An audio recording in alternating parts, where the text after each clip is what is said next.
Sa ibang balita, patuloy na tinutulak ni Quezon City 6th District Representative Marivic Copilar ang mahakbang na magpapalawak pa ng proyektong pabahay katuwang mga lokal na pamahalaan sa iba't ibang panig ng bansa. Si Kate Renya, una sa balita.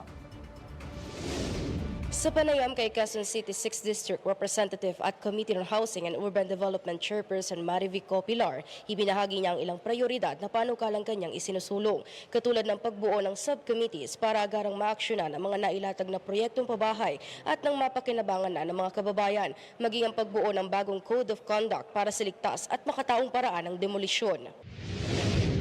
Gusto nating tignan, nagbuo na rin tayo ng subcommittees para sa mga presidential proclamations kung saan dekada na ang tumagal at na yung mga 100,000 pamilya, 20,000 families, 10,000 families na involved dito na dapat napakikinabangan na award na ang mga titulos sa kanila.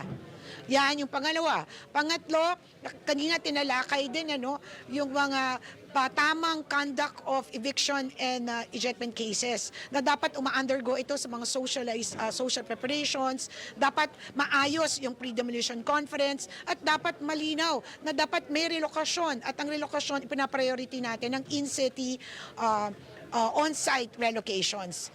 Ayon pa kay Representative Copilar, kaakibat ng pagsasagawa ng proyektong pabahay ang urban planning para sa kaayusan ng tirahan ng mga benepisyaryo ng housing projects. It's a work in progress yan, naniniwala ko it's an interagency concern.